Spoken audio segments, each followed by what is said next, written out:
Good evening, ladies and gentlemen, and welcome to our virtual panel discussion titled Innovate for Human Capital, the Heart of Business Success. Now, to set some context, employees are the soul of any organization. And in today's fast changing enterprise landscape, the workplace of the future is slated to enable more remote options through a continuous rollout of automation and technology solutions. Now, this will translate into major workforce transitions for millions of employees across the world.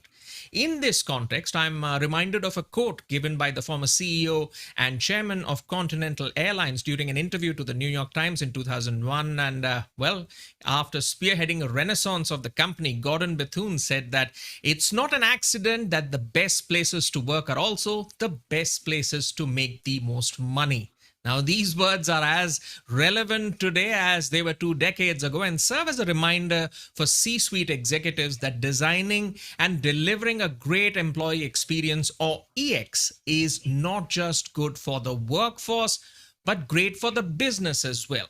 Now, a recent survey by Deloitte only reaffirms this point, as over 80% of executives rate EX as important for their company. Today's session looks at this disruption that we are undergoing and how the changing times have forced businesses to reevaluate employee experience from an all new lens. The employee of today is seeking a better EX2, and leaders can leverage technology to improve the HXM, or human experience management. So let's get the ball rolling with a quick round of introductions. Joining me on the panel are Giriraj Nyati, COO at Genus Power Infrastructure Limited, Siva Subramanian M, Global CIO at VA Tech Wabag Limited, Menak Ranjan Chaki, Vice President and Group Head for Human Resources at Skipper Limited, and Pradeep Sundararaj Subbaiah, Senior Solutions Advisor at SAP. Thank you, everyone, for joining us on this talk about innovating for the human capital that is, of course, instrumental to the growth of any enterprise. Let's start by understanding the broad trends that are shaping up the workplace and EX. Giriraj, I'll come to you first. The workplace of today is an interesting mix of demographics, which is used to dealing with information at a very fast pace. The modern employee expects a similar digital experience with the broader environment, with easy to find apps and great user experiences within the enterprise. So what does this ever evolving work culture mean from business from here on as we sort of enter a post pandemic world? Yeah, good afternoon, ladies and gentlemen. My name is Dr. Giriraj Nyati. Thanks, Gautam. Good question. So I think there are two important aspects. One is obviously over a decade, you can see the businesses have really changed. They've become more complex, and add to it this pandemic. So, if I can understand your question correctly,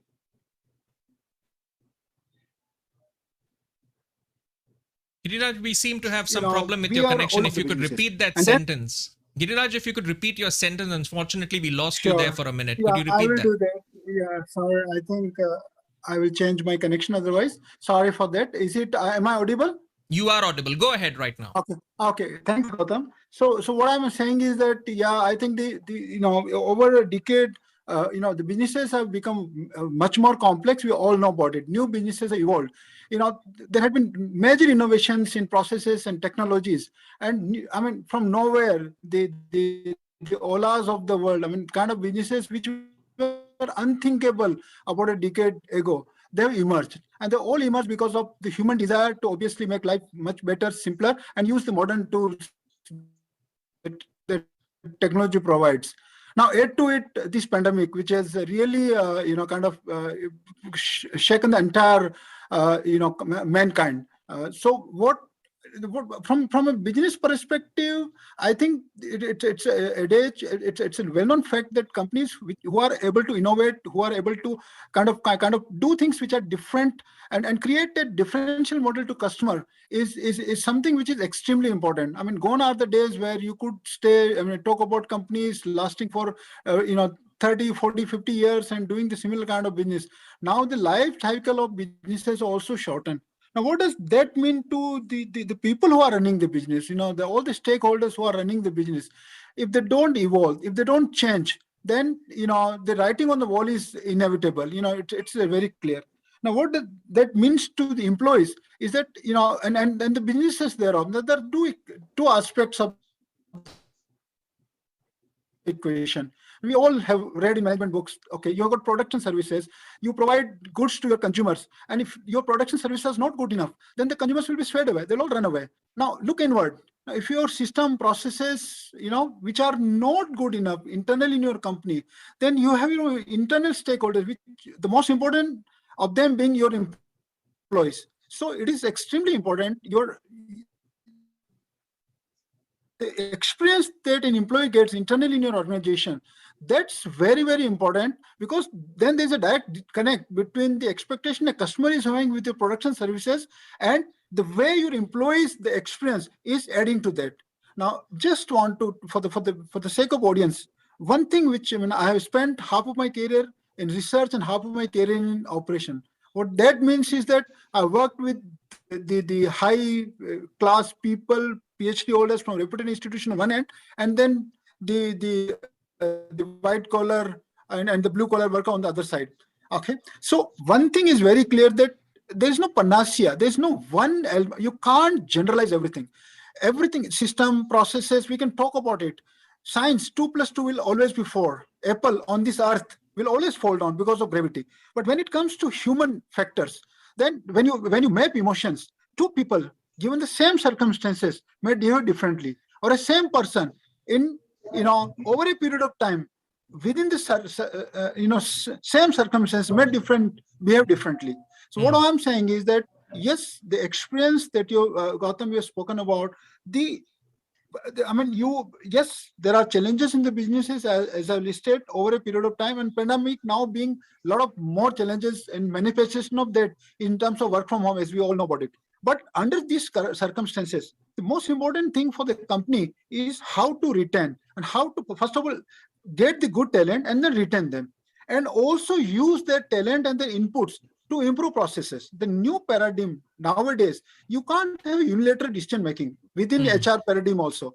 It has to be, for companies, if you look at examples, there are many examples. Companies who are doing far better are the ones wherein the voice of the employees always taken into consideration, and Absolutely. policies and practices are tuned according to you hear to your customers. It is extremely important you hear to your employees also. So I think with this some opening remark, I'll give it back to you, Gautam, for others, our distinguished people to contribute, and then we can talk about examples, etc. Sure. Thank you so much, Dr. Giriraj.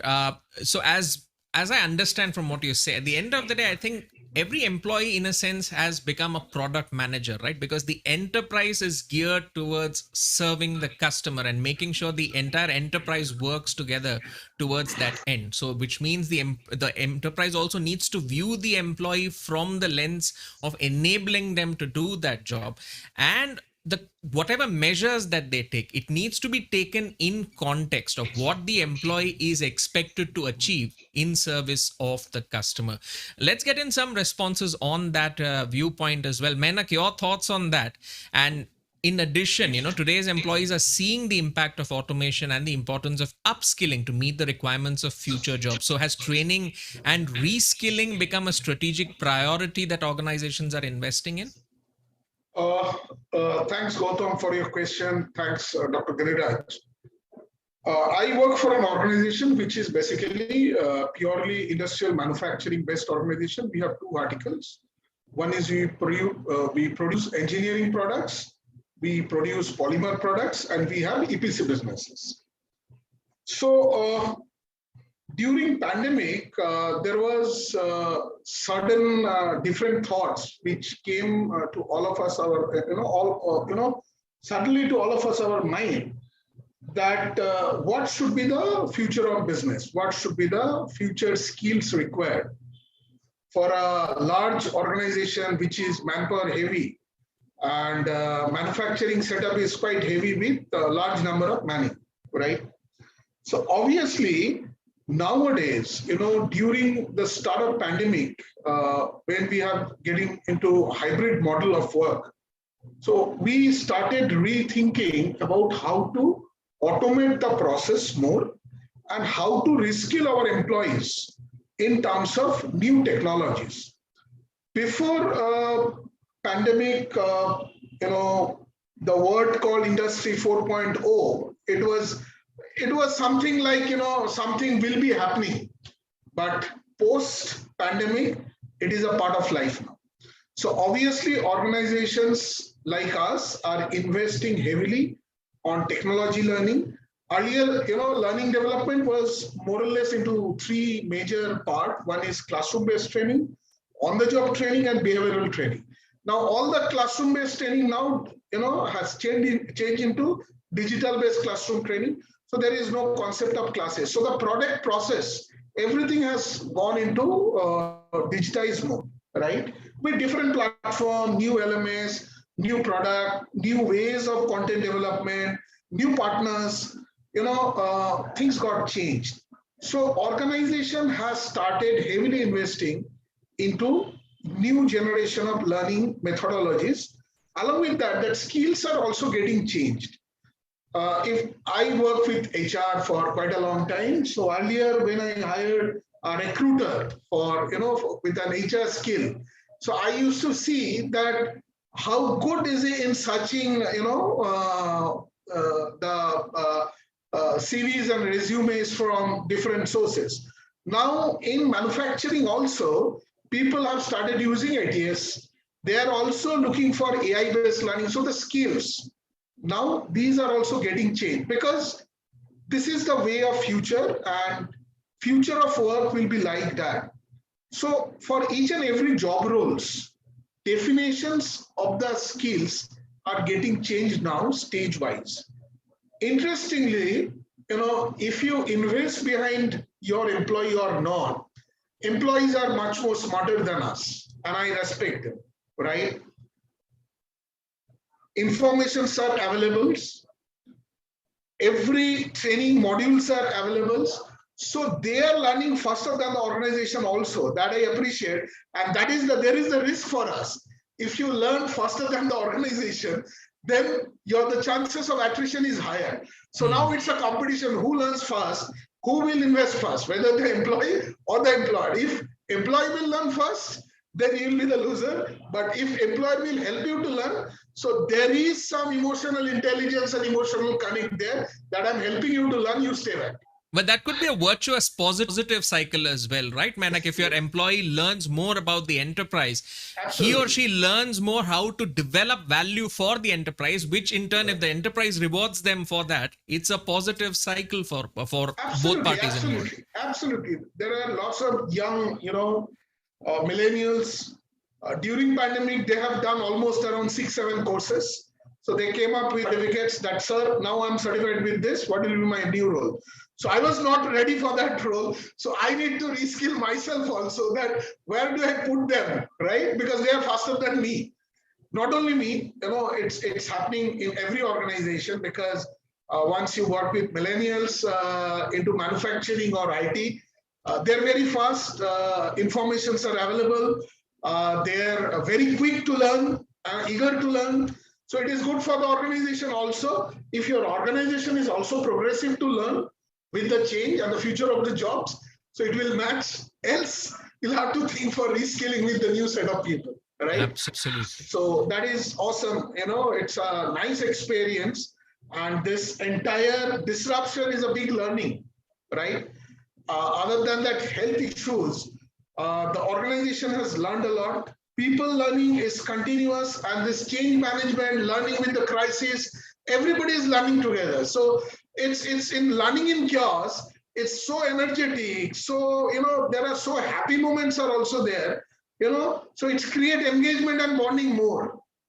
So one side is your IoT is also developing. On the other side, your emotional bonding is also developing in this crisis.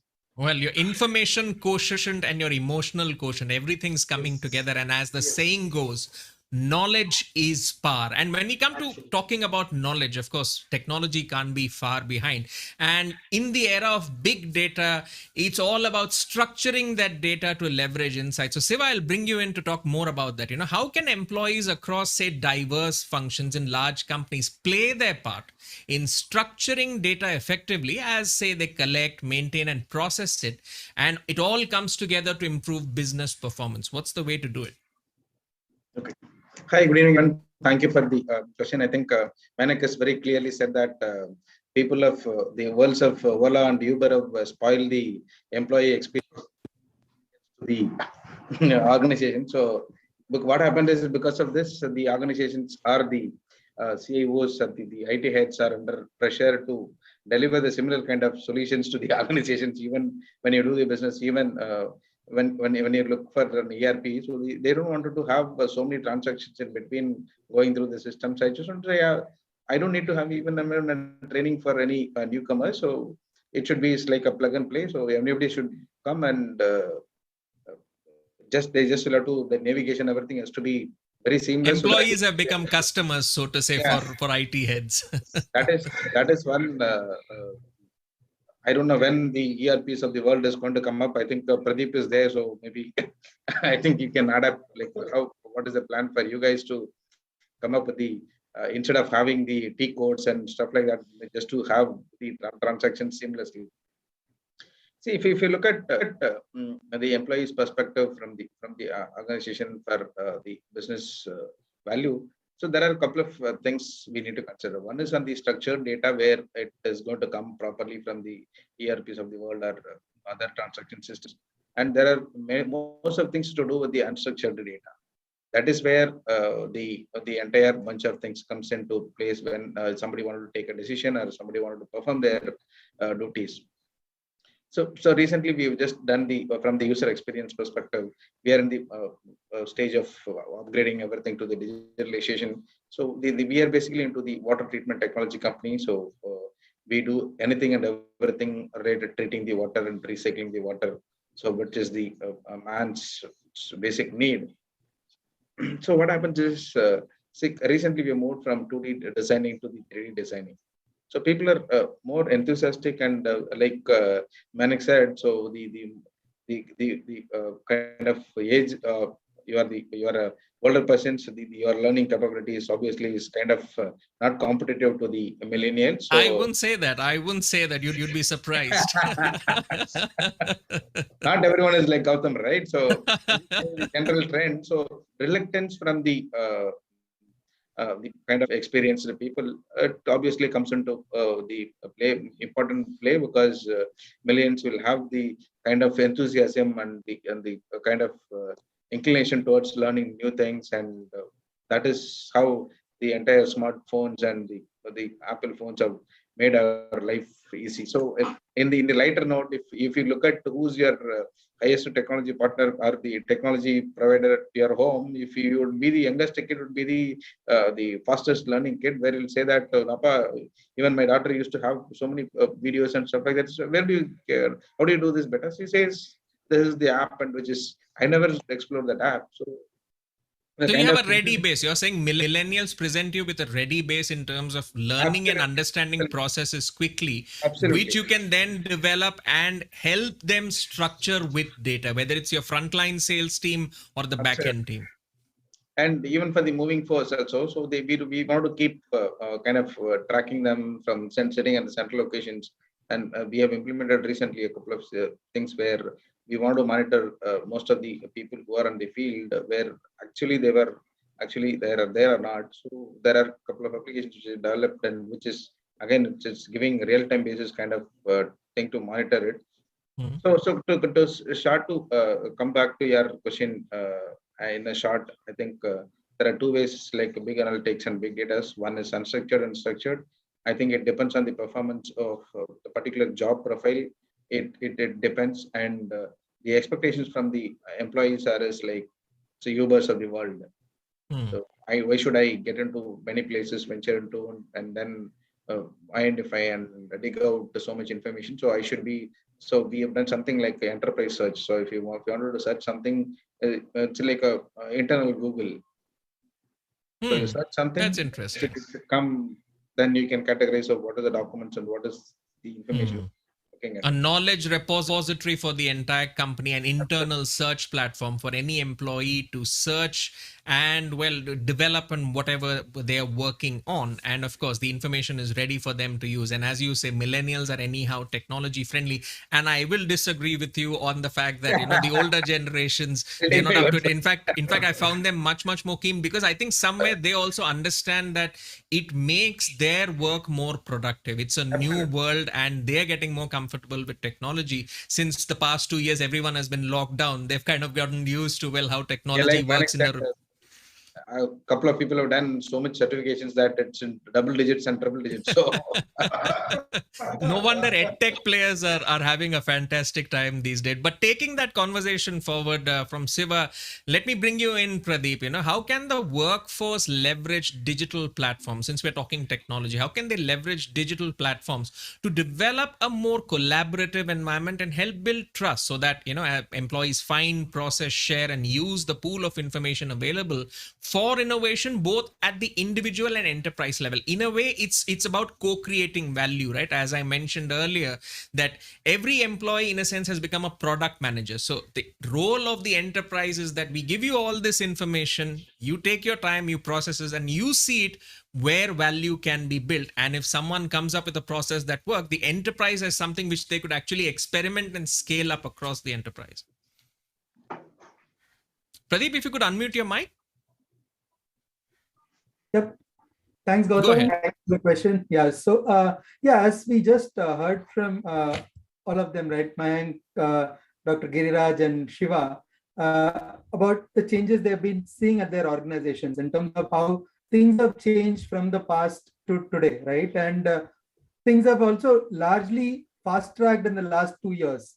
And as you also rightly pointed out, so people have started learning new things, and they've become more faster and adapt to technology. So everybody wants technology to be a driving factor. So that's also one of the key thing that we also see in the market today, right? When whether it is Ola Electric that launched with 1 lakh plus registrations, or Mahindra XUV 700 with a technologically upgraded platform, got a 50,000 registration in just one day for a 20 lakh car, right? So that's the kind of expectation today the people carry with them in terms of what they want from the technology. So, and as Shiva also pointed out, and even Mayank, in terms of the experiences that we want to give, it is very unique, right? So the experience that is expected at the senior leadership level is very different from that of somebody who is at the manufacturing plant.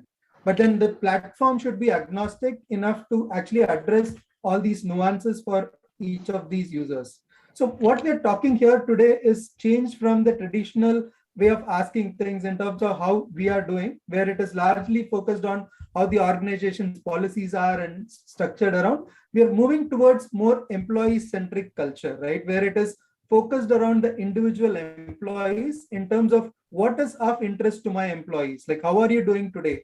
To understand what the experiences the employees are going through and how it can help them build a successful day or a successful career within the organization, so that the employee grows and that helps the organization grows exponentially. And also aligning, because we still have to ask about the organization priorities as well. We're not losing that anyway, but then the focus is shifting towards the employees, and employees play a varied role. So it could be a candidate who is just coming in applying for the job. And as we pointed out, today we don't want to fill a huge resume and then apply for a job. I just have my resume in a Dropbox. I just click on a button, system does everything. And more conveniently, the chatbots are there. It just asks me questions. I just reply to it and apply for a job. I don't even want to go ahead and it's all coming to me, right? The information comes to me. And that's the expectation from the systems today, in terms of how it can pool in information and bring it to the customer, the end users, which is your candidates, employees, and so on. Because with the HR system, it's very different than a typical ERP. The end customer is all employees in the organization, whereas ERP could probably mean a confined group of people, whereas a HR solution is an experience that we need to drive for the entire organization, whether it is your employees at the manufacturing facilities or the CEO at the desk, everybody has different needs. And the platform should be enough a solution that can actually drive down the expectations for each of these user groups, right? And it should help motivate them, inspire them to continue working on a day-to-day basis. And this also become very different in today's scenario because of the hybrid culture and people working from home. There's a lot of need for people to collaborate with each other, right? In terms of improving the workforce agility or the skilling, reskilling needs, etc. So the HR need to be on top of it to understand what is the priority, what my employees are looking at, what kind of learnings they are looking forward to, what kind of searches they are doing, like the Google kind of search we were talking about. So it's not just the employee who needs to get the data, it is also the HR and the leadership which needs to get information so that they present the right set of trainings that the employees are looking for, right? So it's not only about just looking at what is there today, but also looking beyond that into the future with the prediction and analytics that gets embedded into a HR solution.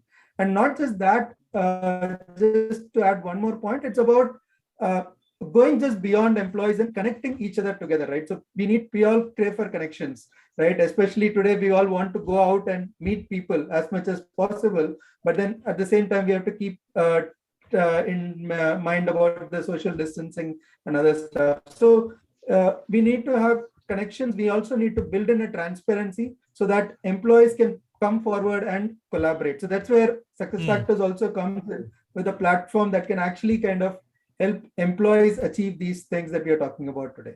But the game gets exciting there, right, Pradeep? Because when transparency comes in the system, the employee knows what their value is in the enterprise. And in a sense, the enterprise, they see where their accountability is. If you're supposed to do the work and if the outcome is true, they know they've done their work and then they can move on to other value added projects. Gone are the days where, it's a 9-to-5 job. I'll stay there. I've done my, say, 2 or 3 assignments. And then now I'm wondering what exactly am I supposed to do? In a sense, that transparency is going to make things interesting. Any words of advice, Pradeep, you would have to say leaders in enterprises who are looking to use tech for developing human capital? Any pointers that you would like to share with them?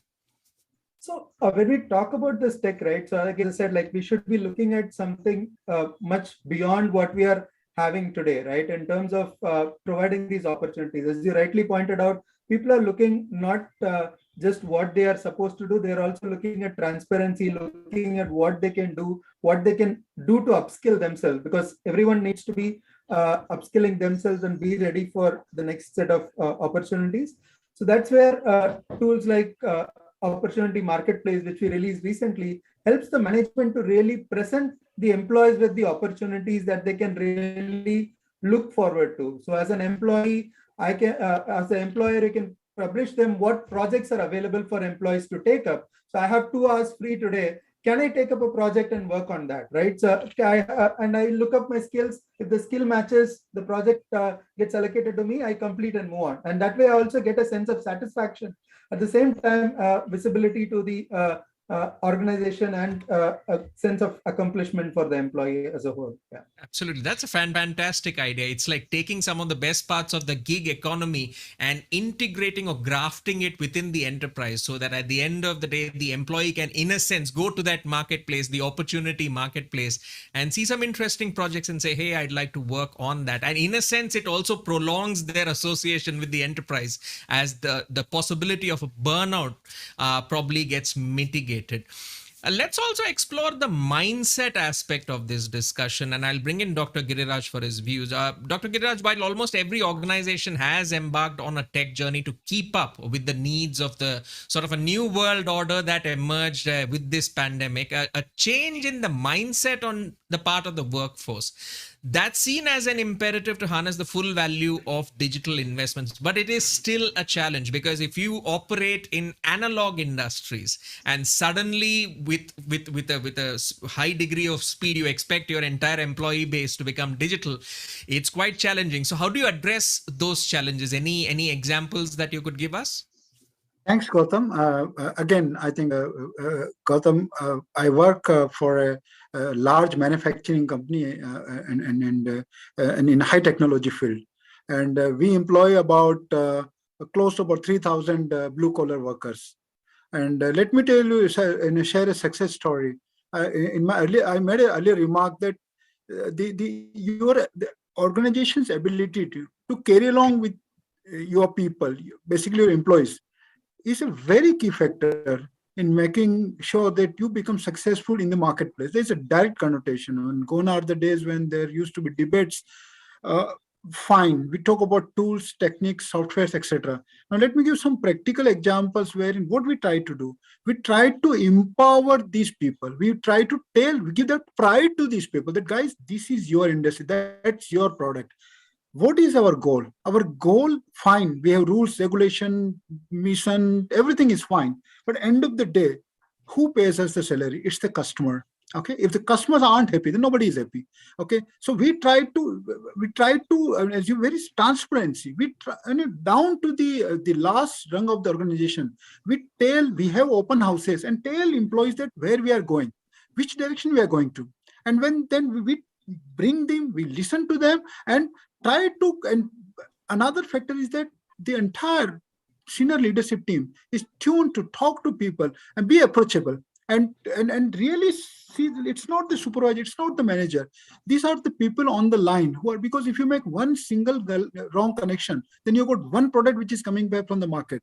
Let me give you one example of then one, I mean, you can just trivial but very important example. We make one product which is where some communication technology is used. Unfortunately, that particular technology is that particular frequency band is banned in India. It's because it's used by police. Now, how do you test that product? I mean, there's no way you can do it. So the only way you can do is through managerial system and processes by making sure that it has got all the ingredients ready, it has got the antenna ready. And one of the, when you are making in and out 10, 20,000 products a day, at 2 o'clock in night, somebody might forget one antenna, and then you've got one product which is creating havoc. I'm not talking about engineer, came out with an ingenious idea of making sure that every meter has got that antenna.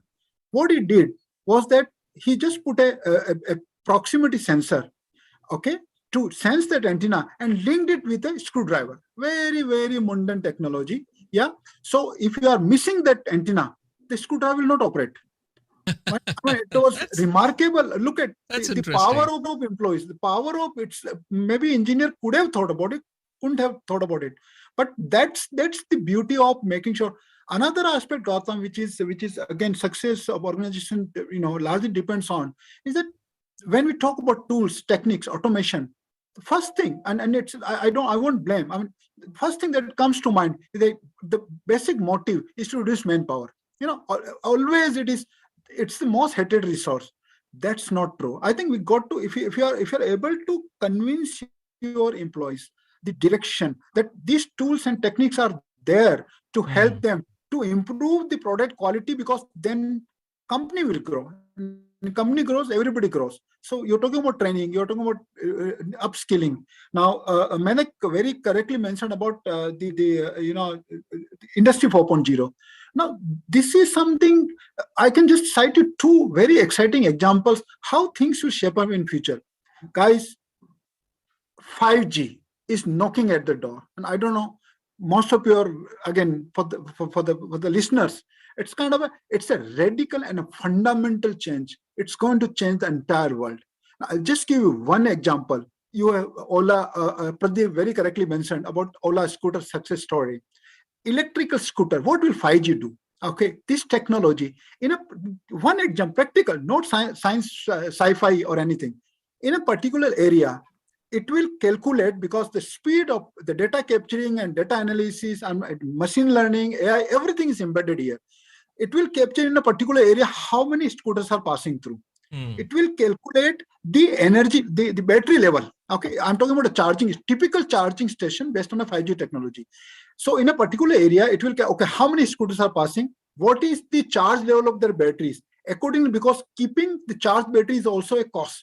It will then use a simulation technique and calculate how many batteries are to be kept ready based on certain probability function.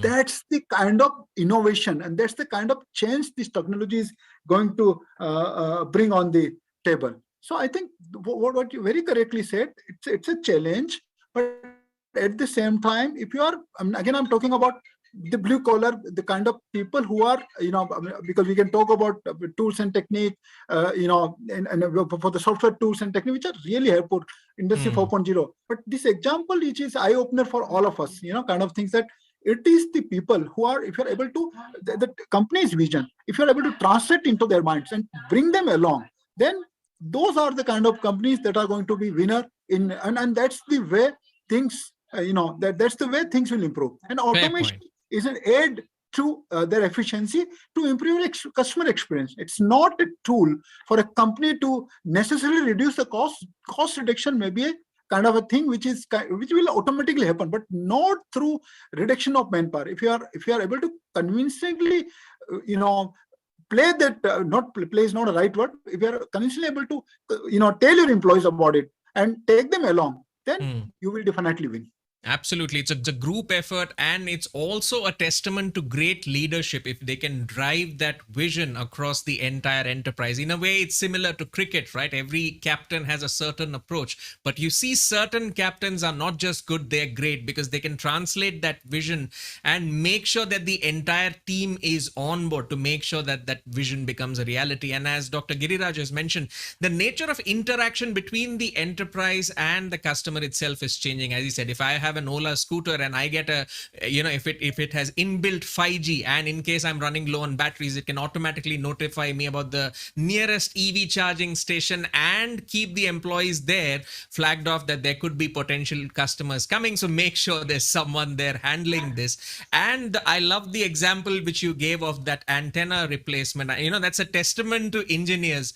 If there is a unique problem, they will find a unique solution for that. But taking that point forward, I'll come to Shiva for this. The pandemic has brought about a major cultural shift with a large percentage of the workforce moving to remote work. Now, in that scenario, ensuring a consistent EX or employee experience across diverse platforms can be challenging. So how can businesses use technology to ensure a better EX for their employees, both online and offline, Siva? Okay. I think we are the first industry as an EPC. So none of the management or none of the industry per se might have even thought that work from home is possible for this particular sector, even in their dream. But it was, they might have been thinking like it's not possible at all for this industry. But fortunate or unfortunate, COVID has proved that work from home is possible for every industry. So we are also one of them. And what we have done is we have seen the entire cycle of work from home 100%, then moving percentage. Now we are fully into the work from office. So we have seen I think we are the first industry, we have seen the full cycle and the early stage. So earlier stage when the work from home was started, so it was very interesting and very challenging for us because we never prepared that this industry is going to work from home. So it started from basic things like from moving not even the laptops, even all the designers, high-end workstations, moving from there to here, and what bandwidth and what is the tool which you utilize to connect to the remote office, corporate office. And there was a big challenge. And again, if you have a desktops and stuff like that, then you don't even have the Wi-Fi dongle, assuming that you never going to take the workstation to the home. So there are lots of challenges. I think we have been we have done a great job, and users in terms of right from how do you capture the attendance, and if people are moving, and so all that stuff has been done very it was challenging for an IT function as a CIO, but I think as a business it was a fabulous experience for them. Obviously a couple of places where it's all depends on, like we were talking about 5G, but it all depends on the network at home, and so most of the places people can take this as an excuse for hearing in the meeting. So the basic thing is, like, one is the basic infrastructure which is very important for any organization to keep it up and set it up. And the second thing is like you said, it's in the whatever the applications we develop or whatever the interface whatever we develop, it should be platform agnostics, like somebody was mentioned. So it should not be saying that no, it should work only in the IE, it should work only in the Chrome, it should. So all that should be platform agnostic. So it should be even in the mobile app or even so anything and everything it should work. And the second thing is a learning for us is that whatever we develop should not be a kind of bandwidth consuming one. So it should work even in the very lean bandwidth, and also sometimes it's also very important that whatever the application should be in the kind of offline or online mode as well. So when a particular application is or a particular designing is being done, it doesn't need to keep in touch with the servers on a real-time basis. Maybe you should keep it locally, and then maybe you transfer it as and when the bandwidth increases or bandwidth available. So that is a kind of learning for us. I think that has been there. And how do you enable users to measure their productivity? So that is also challenging for us. And then finally we have come to some things, and I think we were able to deliver value to the business. And most of the time, if we realize work from home is more productive than the work from office. Absolutely. And the technology maturity curve is at a juncture where, as you mentioned, there is a lot of adaptability and customizability, even when there are infrastructure issues. So that way it addresses some of the key points. But as we head into the final leg of the conversation, let me expand on some of the points that Dr. Giriraj and Siva have mentioned and come to Menak for, understanding how great EX, employee experience, translates to great CX, or customer experience. Menak, in a recent survey by the International Data Corporation, as many as 85% respondents held the view that an improved employee experience and higher employee engagement, it translates to better CX, and that the impact is large or significant and measurable. So from your standpoint, could you share some use cases of this happening? Thanks, Gautam. Interesting question. So I'm taking the word from Dr. Giriraj that do you have that pride to be a part of the organization? So employee experience is basically creating the pride and the connect, right? So if you have connect with the organization, and if you have pride for the role and what you are doing and what you are contributing for the organization and the mankind, whatever may be your product, right? So you will be happy with that organization. So basically, we call it trust performance, trust pride. If you trust, your performance will be good. If you trust, your employee value proposition will be good. Automatically, your CX will be good. Now we'll share some, some experiences during pandemic. When we start pandemic, when the pandemic got started, 2 years back, the whole world, along with me and my organization and the whole people, the entire gamut of employee, we were extremely demotivated because we do not know what next. So then, suddenly we get to know about Zoom, different platforms to start working. IT industries, IT people, they were habituated in, different methodologies of communication across the world. But in case of hardcore manufacturing industry, in a closed environment monitoring system, it was something different. So we started exploring that what we can do and how to, motivate and ignite our employees towards the work. So in initial days, it was like, in the daytime, if you call your people work from home, in between 1 to 3 will not get anybody. So then we assign 1 hour, or we tell them that you do your household work with your wife also and give your time, for the organization also, because it's a time for closing your pending work. What we have done during that period, we have revamped our entire policy. We have changed all the business SOPs. That was a great time for us to, go through with, with all the SOPs. So I am proud, I'm a proud team member of my junior HR team. Those who are instrumental to work with their SBU leaders, that, this is the opportunities. One side there is COVID fear. One side there are some, continuous stress. Something is happening here or there. There are different uses, and another side, how to engage your team. So then we started discussion with the leaders that what should we do? So there was a collaboration, right? First, that we should not cut any salary, that principle one. Number two, there should not be any manpower cut for the next 3 months. Fortunately, within 1.5 months, we have started our production, right? So there was no salary cut, there was no employment cut, there was only different innovation and discussion and different learning programs and capsules and skillets through different platforms of LMS. So it was highly engaged time. So during that period, possibly in my 6 years of journey in this, my current organization, that highest number of learning programs that the whole leadership team, they have conducted. Now, it has given a fantastic connect. As a result, in the first year, although we have started our business, 2019, first quarter mid till up to mid, there was no production. Post that, we have picked up the production, but we have surpassed the revenue of 2019, right? So we have crossed the last year revenue because of that momentum. Few good things we together has done. It is not only HR initiative, it is the leadership initiative. All the functional leader we together, we have planned to do some changes in policies. Now, those are creating internal customers experience. Like we started developing a policy called employee care, right? So each and everything for employees, their families, their children, if there is any problem in terms of education, there is a coaching session, internal.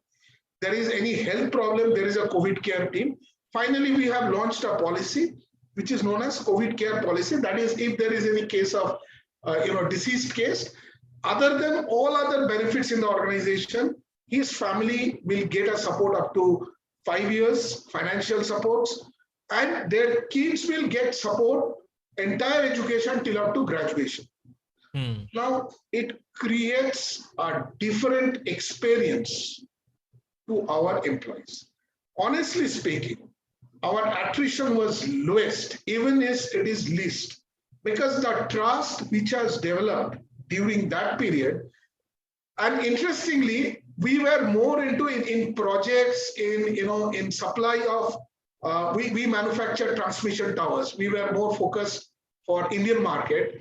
And that time, there was a unique collaboration, that entire sales team, international sales team, our commercial team, finance team, all together, they have started pitching to our different international customers, which were not happening before pandemic.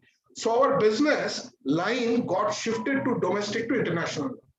So in international, you are into a plethora of business. Now the challenges is, during next year, I'm talking about 2022, we do not have any position to take the new orders, right? So that collaboration got happened. And the biggest thing is, when we started doing this collaborative practices in front of our existing customers and international new customers, there is a new plethora, new faces of my organization got opened, where people are enthusiastic, they are very charged up, they have trust to the organization because organization has given them a good support during bad time, right? And the most, every organization, most of the organization, they have given salary. We have started COVID incentives also, right? In production front, we have started COVID incentive because that time there was staggered production, right? But we have started production, but it was a staggered production. So based on the productivity, so productivity also got improved. Absolutely.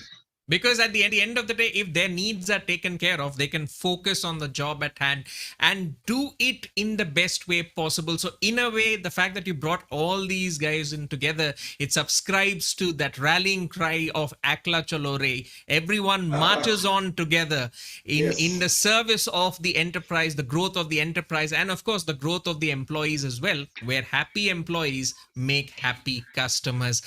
All right. On that note, let me get in the last word in from Pradeep. Pradeep, you mentioned about the opportunity marketplace. Great examples. Look into the crystal ball for us and tell us, what does the future workplace look like, and how can organizations use the right tools and technologies to help improve human experience management, or HXM, for the employee of the future? What's on the anvil? Yeah. So when we talk about the future of workplace, right? So we're not really talking about whether it is online, offline, or a hybrid, right? So it's more talking about the ability to work from any place, anywhere,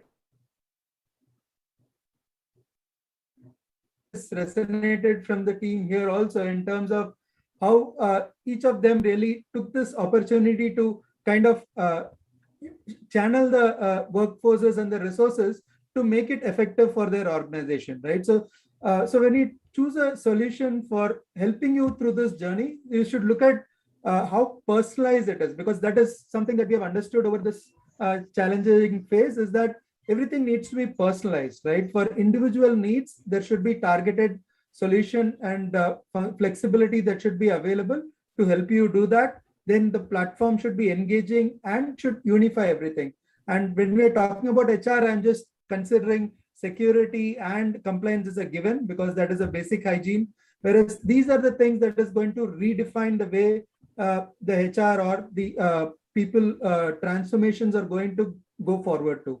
So when I talk about personalizing, it's more about hyper personalizing there as well, right? It's whether it is about the style of content consuming, whether I need to take my content offline or I do it online. So if I am an employee, I take my courses offline while I'm traveling, I consume it there, or be it feedback that I get from my employees to better the overall processes, right? So you need to understand what the employees are going through, because it's going to be a journey. It's not just going to stop today. And once you define the process, it's not going to freeze there. So you're going to change it constantly, and that comes from a feedback that you get from employees. So you need to understand regularly what is going through with the employees and how you can better around it. So you understand it, analyze those data, and then act upon that so that you positively move forward from where we are today. So that's imperative for any organization that we're going to work with. And that is where the personalization comes in. And we need to, throughout this journey, we need to be transparent. We need to communicate all these things to our employees so that they're not left alone, right? So it's not just the leadership who's going to do all the analysis and then start acting upon. We need to take our employees together. So we need to communicate to them. We need to make it reachable to them so that they come back and give their feedback then and there, right? You don't have to wait, like gone are the days of appraisal where you wait till the end of the year and take a feedback, right? You need to really take feedback on the go so that it's productive for both the employee as well as the organization. You don't want to wait till the end and then see what has gone wrong. That's not going to work anymore, right? So you need to ensure that you're engaging your employees, allow them to collaborate with each other, ask their questions, get it addressed, and then move together so that it becomes a very comprehensive thing. And also, when we talk about unified structure that I mentioned earlier, it needs to not only look at HR in isolation, you need to talk about it with the business. You need to see how HR is helping transform the business, because your people are the core for any business. So any digital transformation or organization transformation cannot be happening without the people in it, right? So we need to ensure that what we are going through takes care of what our employees need, what other things they're interacting with on a day.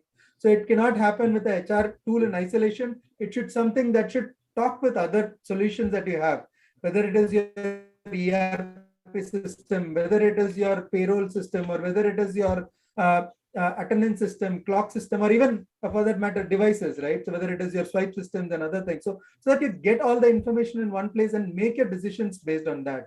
And these decisions also should be predictive and supported by the system so that it can guide you, because at the end of the day, decisions have to be taken by the leaders, and system can only enable you with the information that is available to it. So that's where the systems can play a major role. And that is where with success factors, we are also headed to, and probably will be able to help our customers in taking that journey forward. Yeah. Well, as the saying goes, be the change that you want to see in the world. I guess that thought works both across the enterprise level and the individual level.